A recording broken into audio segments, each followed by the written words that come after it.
قال لا أقتلنك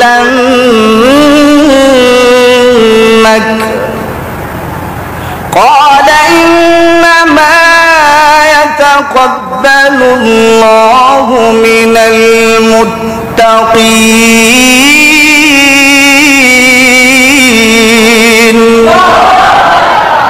আমার আল্লাহ রব্বুল আলামিন ডাক দিয়ে বলেন নবী গো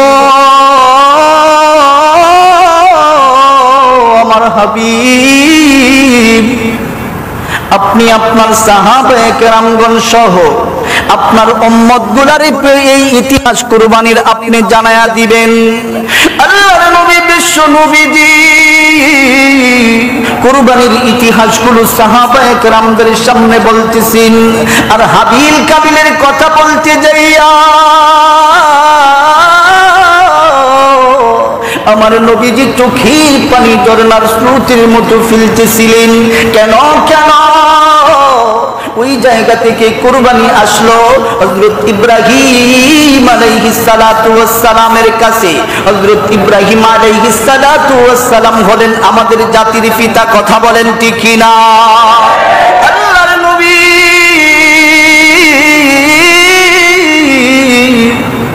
বিশ্ব নবী রাহমাতুল লিল আলামিন সাইয়্যিদুনা হযরত ইব্রাহিম আলাইহিস সালাতু ওয়াস সালামের কথা বর্ণনা করেন আল্লাহ রাব্বুল আলামিন বলেন নবী গো আপনি আপনার উম্মত সহ সবাইকে আপনি কুরবানির ইতিহাস জানায়া দেন আল্লাহ রাব্বুল আলামিন ডাক দিয়ে বলেন নবী আমি আল্লাহর রক্তের প্রয়োজন নাই রে আমি আল্লাহর মাংসের প্রয়োজন নাই রে আমি আল্লাহর বান্দার অন্তরের প্রয়োজন কথা বলেন ঠিক কি না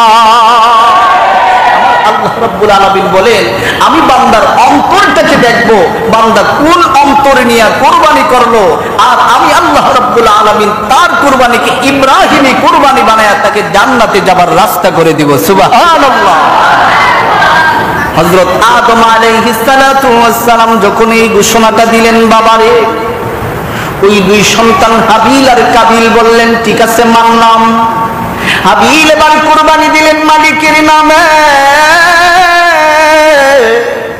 মালিক তার কুরবানিটারে কবুল করে নিলেন কাবিলের মনের ভিতরে হিংসা ঢুকে গেল ক্বালা লা আকুতুলান্নাক আমি তারে হত্যা করে ফেলবো বাজান রে হাবিলকে হত্যা করার জন্য যখন কাবিল প্রস্তুত হয়ে গেল তারে পাহাড়ের দিকে নিয়ে গেল এ বন্ধু কাবিল হাবিলকে হত্যা করার জন্য যখন চেষ্টা চালাইতে লাগলো হাবিল বুঝতে পারলেন এবার ডাক দিয়ে বললেন ক্বালা লা ইয়াতাকাব্বালুল্লাহ তোমার ভিতরে কি আল্লাহর ভয় নাই তোমার ভিতরে কি আল্লাহ প্রদত্ত ভয় নাই তুমি আমাকে কেন হত্যা করবা সেই দিন তো তুমি নিজেই রাজি হইছিলা যে তুমি ওই কুরবানির মধ্যে যার কুরবানি কবুল হবে সেই বোনকে বিয়ে করবে তুমি এখন কেন এরকম করতেছো বলে এটা তো মুখের কথা ছিল আমার মনের কথা ছিল না জুড়ে বলেন নাউজুবিল্লাহ এটা তো আমার মুখের কথা ছিল আমার মনের কথা ছিল না মানুষের মুখে একটা মনে আরেকটা এরকম আছে না নাই এরকম করে কুরবানি করলে কুরবানি কি কবুল হবে জোরে বলেন কুরবানি কি কবুল হবে আসুন এরপরে কুরবানি আসলো কোথা থেকে আমাদের জাতির পিতা ইব্রাহিম আলাইহিস সালাতু ওয়াস সালামের কাছে ইব্রাহিম আলাইহিস সালাতু ওয়াস সালামের বয়স হলো 80 বছর কয় বছর 80 বছর বয়সে আল্লাহর কাছে চাইতেছেন মালিক রে ও মালিক আমারে একটা সন্তান দাও আমারে একটা সন্তান দাও আল্লাহ রাব্বুল আলামিন হযরত ইব্রাহিম রে 80 বছর বয়সে একটা সন্তান দিলেন সন্তানের নাম রাখা হলো ইসমাঈল যাবিহুল্লাহ জোরে চিৎকার করে বলেন আল্লাহু আকবার এ বন্ধু রে ইব্রাহিম আলাইহিস সালাতু ওয়াস সালামের একটা সন্তান যখন হলো হাজেরা আলাইহিস সালাতু ওয়াস সালামের গর্ভে বাজান রে সন্তান ভূমিষ্ঠ হবার 3 থেকে 6 মাস বয়স যখন হয়ে গেল আমার আল্লাহ রাব্বুল আলামিন ডাক দিয়ে বলেন এ আমার বন্ধু তোমারে বন্ধু বানাইব, তবে সত্য হলো আমি আল্লাহ যেই পরীক্ষা নেই ওই পরীক্ষায় উত্তীর্ণ হতে হবে। জুড়ে কোন সুবহানাল্লাহ।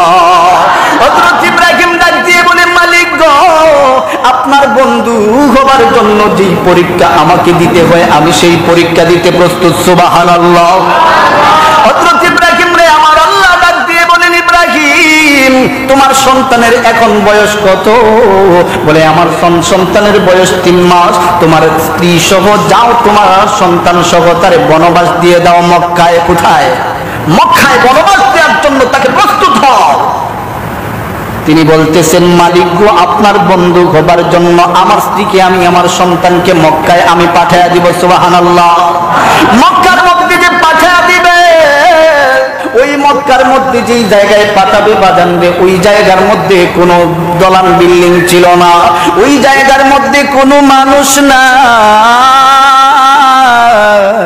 জঙ্গলে পশু পঙ্খী ভরা, বড় বড় ভাগ ভাল্লুকে ভরা। এ বন্ধু, এমন জঙ্গলে তার হে যখন নিয়ে যাওয়া হলো, আমার আল্লাহ রাব্বুল আলামিন বলেন, ইব্রাহিম তুমি তোমার জায়গায় ফিলিস্তিনে বাইতুল মুকাদ্দাসে চলিয়া যাও। বাইতুল মুকাদ্দাসে ফিলিস্তিনে ফিরে আসবেন। এমন সময় হাজেরা ডাক দিয়ে বলেন, স্বামী গো, ও স্বামী আমার, আমাদেরকে আপনি কোথায় রাইকা যাইতেছেন? বলে আল্লাহর উপর তাওয়াক্কুল করে রাইকা যাই। দেখবেন, জুড়ে বলেন কে? আরো জুড়ে বলেন কে?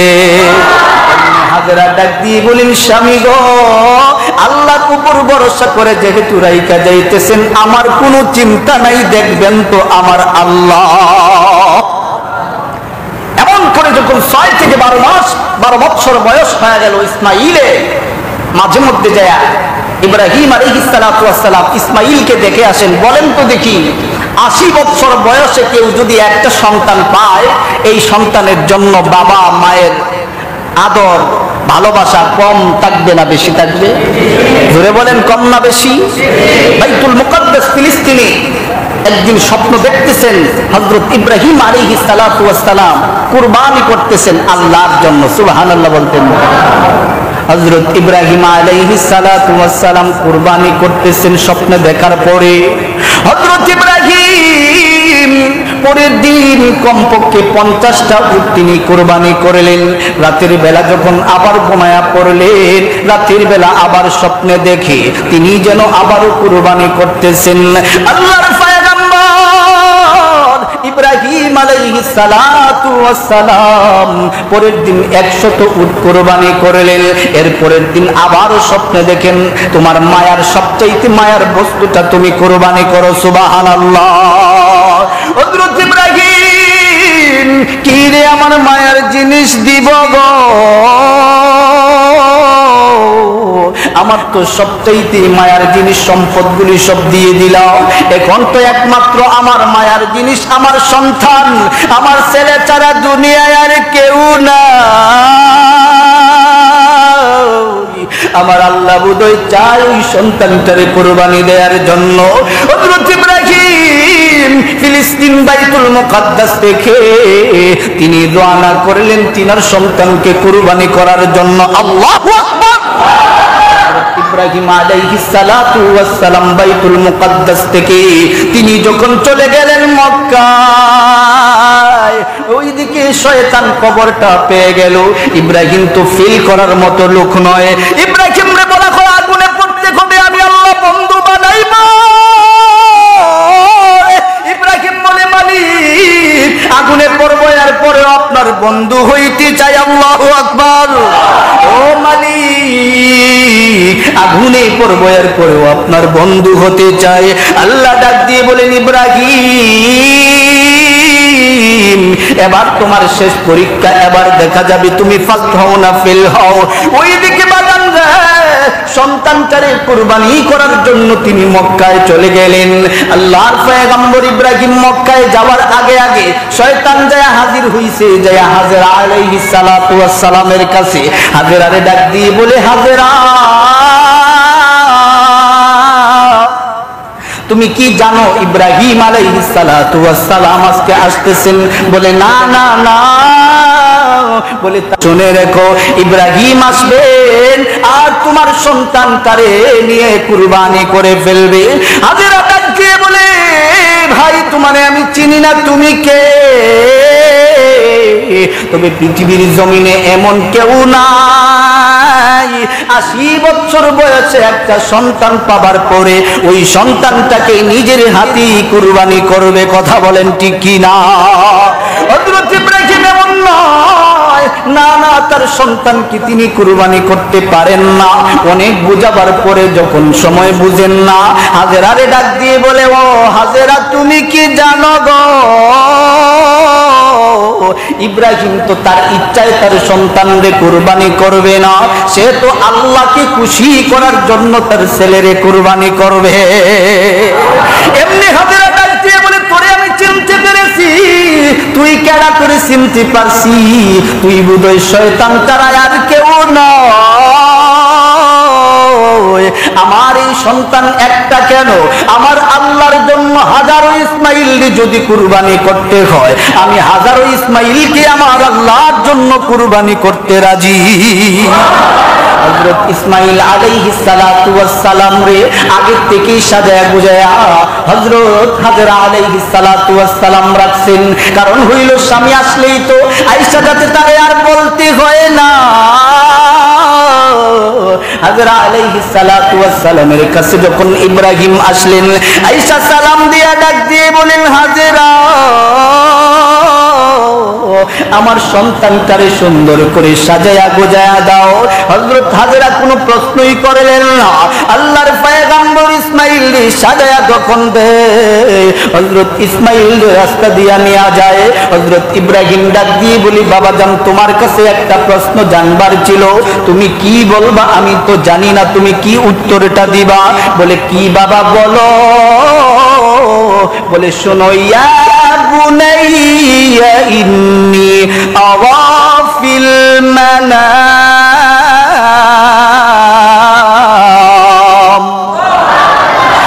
ইব্রাহিম আলাইহিস সালাতু ওয়াস সালাম ডাক দিয়ে বলেন, ও বাবা ইসমাঈল, আমি স্বপ্নে দেখেছি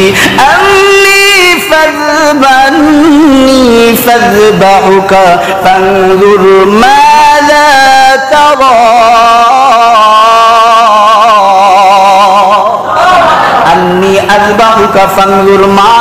তারা। ও ইব্রাহিম আলাইহিস সালাতু ওয়াস সালাম, আমার আব্বা জান, আপনি আমাকে জবাই করতে চাইতেছেন, কুরবানি দিতে চাইতেছেন। ও আমার আব্বা জান শোনো, ইয়া আবাতি ফাল মা তুমার সাতাজিদুনি ইনশাআল্লাহু মিনাস সাবিরিন। ও আমার আব্বা জান, আপনি টেনশন করিয়েন না, আপনি আমারে নিশ্চয়ই আমাকে সবরকারীদের ভিতরে পাইবেন। ও আমার আব্বা জান, আমার আল্লাহ রাব্বুল আলামিন যেইভাবে চাইছেন আমারে আপনি ওইভাবেই কুরবানি করেন। সুবহানাল্লাহ। 12 বছরের একটা ছেলে ডাক দিয়ে বলে, আব্বা জান আপনি আমারে যেইভাবে চান আপনি আমারে ওইভাবে কুরবানি করেন। এমনি ইব্রাহিম মনে মনে ভাবে, আমার স্ত্রী এত কষ্ট করে সন্তান লালন পালন করলো, 3 মাস বয়সে আমার সন্তানটারে আমি পালায়া চইলা গেছিলাম, ওই সন্তানটারে এত কষ্ট করে লালন পালন করলো গো, তার মায়ের একটু অনুমতি নিবার চাই। হাজেরা আলাইহিস সালাতু ওয়াস সালামের কাছে যাইয়া অনুমতি নিলে হাজেরা ডাক দিয়ে বলেন, স্বামী গো,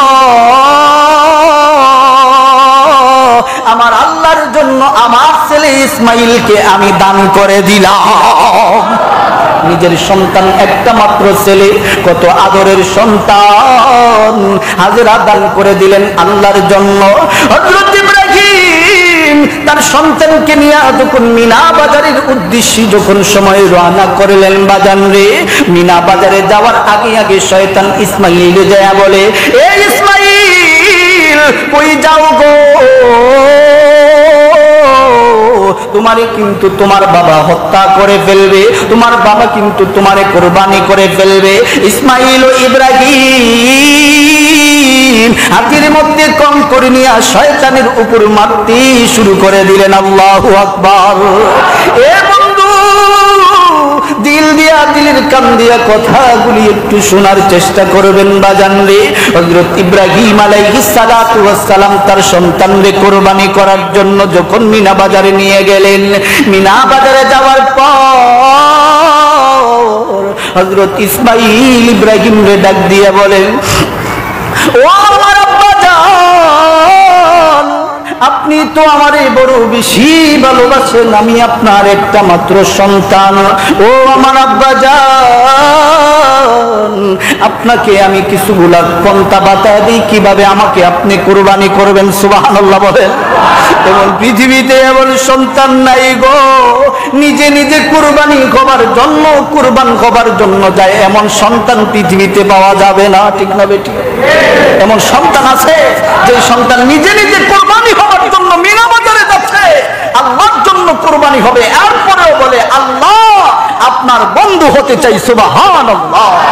হযরত ইব্রাহিম আলাইহিস সালাতু ওয়াস সালাম কান পেতে পেতে কথাগুলি শুনতেছেন।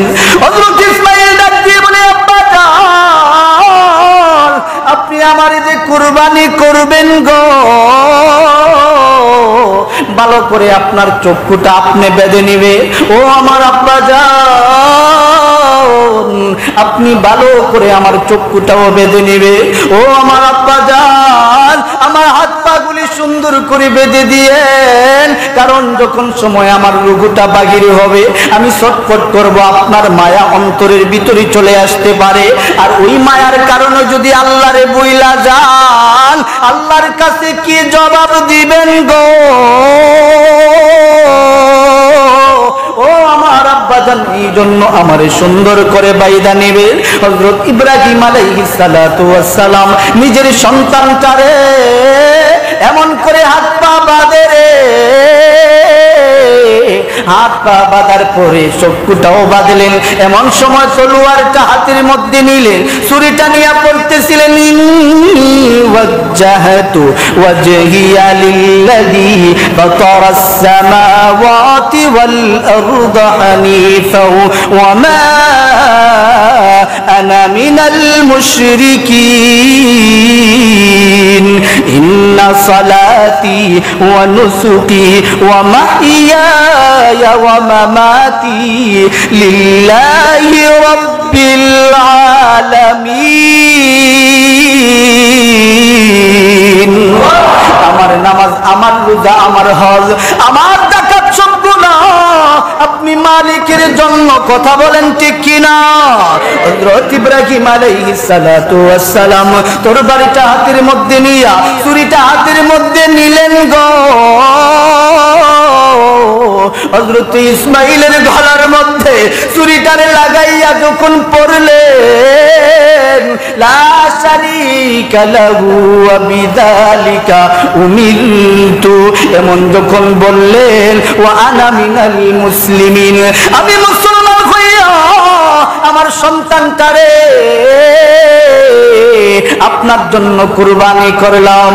আল্লাহর কাছে যখন বিসমিল্লাহি আল্লাহু আকবার বলে গলার মধ্যে লাগাইলে, কতটুকু সময় লাগবে রে? তলোয়ার দিয়া তার ইসমাঈলের সন্তানের গলা কাটার জন্য আমার আল্লাহ রাব্বুল আলামিন ওইদিকে জিবরাইলকে ডাক দিয়ে বলেন, জিবরাইল, আমার বন্ধু আমার পরীক্ষায় ফার্স্ট হয়ে গিয়েছে। হযরত ইব্রাহিম আলাইহিস সালাতু ওয়াস সালাম তার সন্তানের গলায় ছুরি লাগাইয়া সন্তানের গলা জবাই করতেছিলেন। না না, সন্তানের গলা জবাই হয় না। এক পর্যায়ে রাগ হইয়া তার ছুরিটারে পালায়া দিলে, ছুরিটারে ফেলে দিলে, একটা পাথরের উপর ছুরিটা পড়ে, ছুরিটা দুখণ্ডিত হইয়া যায়। ইসমাঈলের একটা রুম্বা পশম পর্যন্ত কাটে নাই।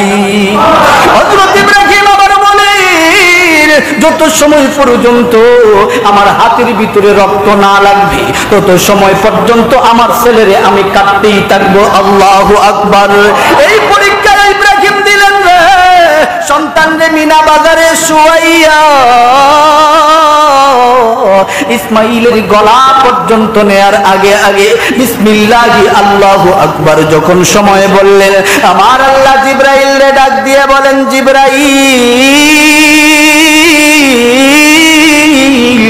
জান্নাতের ভিতরে যাও রে, জান্নাতের ভিতরে যাও, জান্নাতের ভিতর থেকে একটা দুম্বা নিয়ে আসো, আর ওই দুম্বাটা নিয়া ইসমাইলের জায়গায় শুয়াইয়া ইব্রাহিমের জবাহ করার কাজ তুমি সাইরা দাও। হযরত ইব্রাহিম আলাইহিস সালাতু ওয়াস সালাম যখন সময় তার হাতের মধ্যে রক্ত লাগলো, তখন সময় মনে মনে ভাবলেন যে ইসমাইলের জবাহ করা হয়ে গেছে। চক্ষুটা যখন খুললেন রে, তাকায়া দেখে ইসমাইল অন্য জায়গায় দাঁড়ায় আছে, দুম্বাটার সাথে সাথে কুরবানি হয়ে গেছে। আমার আল্লাহ ডাক দিয়ে বলেন, নবী ইব্রাহিম আজকে থেকে তুমি পরিচয় দিবা ওয়া আনা মিনাল মুসলিমিন, আজকে থেকে আমি তোমার নামকরণ করে দিলাম মুসলমান। শুধু তাই নয়, আজকে থেকে সমস্ত মুসলমানের জাতির পিতা বানায়া দিলাম। আর শুনে রেখো, শুনে রেখো, এত কষ্ট করেছ, এত কষ্ট করেছ, সন্তানটারে নিজে কুরবানি দিতে চাইছো, এজন্য এই দুম্বার মাংস আমি আল্লাহ তোমাকে বোনাস দিয়ে দিলাম। এই দুম্বা যে আমরা মাংস যে খাচ্ছি, কিসের মাংস খাচ্ছি? আসলে ওখানে খাবার আপনার জবাই হবার কথা ছিল। ওখানে আল্লাহ রাব্বুল আলামিন বলেন, লাইয়ানালাল্লাহু লুহুমুহা ওয়ালা দিমাউহা ওয়ালাকিয়ানালুহুত তাকওয়া মিনকুম। আমি আল্লাহর রক্তের প্রয়োজন নাই, আমি আল্লাহর মাংসের প্রয়োজন নাই, আমি আল্লাহর প্রয়োজন হলো, আমি আল্লাহ দেখব গো আমার বান্দা আমি আল্লাহরে কি দিয়া খুশি করতে চাই। আমরা যেই কুরবানি করব, এই কুরবানি জোরে বলেন কাকে খুশি করার জন্য করব? আরো জোরে বলেন কাকে খুশি করার জন্য করব? আল্লাহকে খুশি করার জন্য যদি আমি আপনি কুরবানি করতে পারি, আমার আপনার জীবন ধন্য হয়ে যাবে। আর আল্লাহর হাবিব সাল্লাল্লাহু আলাইহি ওয়াসাল্লাম বলেন, যেই কুরবানি আল্লাহকে খুশি করার জন্য হয়, ওই কুরবানির গরু এবং মহিষ সহ দুম্বা যতগুলা রুমা রয়েছে, রুমায় রুমায় এক একটা নেকি আল্লাহ আপনার আমলনামায় দিয়ে দেবে। এজন্য কুরবানি করব কার ভয় নিয়ে? জোরে বলেন আল্লাহর ভয় নিয়ে কুরবানি করব। আবার ভালো করে একটা মাসালা শুনে যান, যে আমরা যে কুরবানি করব 7 ভাগে দেই, 6 ভাগে দেই, আমরা ভাগে কুরবানি দেই, এর ভিতরে যদি একটা সুৎকুর থাকে আপনার কুরবানি নাই, ঠিক না বেঠি? আল্লাহ রাসূল সাল্লাল্লাহু আলাইহি ওয়াসাল্লাম বলেন, তুমি যেই কুরবানি করবা ওই কুরবানির ভিতরে একটা ঘুষকুর আছে, এর কুরবানি হবে না। মাংস খেতে পারবা কিন্তু কুরবানি হবে। এজন্য দামি গরু কুরবানি দিলাম তা নয়, আমি একটা ভেড়া কুরবানি দিলাম, একটা দুম্বা কুরবানি দিলাম, একটা খাসি কুরবানি দিলাম, এই কুরবানিটা হবে কার জন্য? জোরে বলেন কার জন্য? এজন্য একবার আল্লাহর নাম নিয়ে চিৎকার করে আল্লাহরে ডাকবেন তো দিকে, আল্লাহু আকবার, আল্লাহু আকবার। আল্লাহ সারা বিশ্ব থেকে মহামারী করোনা ভাইরাসকে আপনি দূর করে দেন, জোরে বলেন আমিন। আল্লাহ সারা বিশ্ব থেকে মহামারী করোনা ভাইরাসকে দূর করে দেন, বলেন আমিন। আল্লাহ সমস্ত মুসলিয়ানে কেরামদেরকে কবুল করে নেন, জোরে বলেন আমিন। আল্লাহ সকলকে সকল নেক মাকসাদকে পুরা করে দেখ, সকলে বলেন আমিন। ওয়া আখিরু দাওয়ানা আলহামদুলিল্লাহি রাব্বিল আলামিন।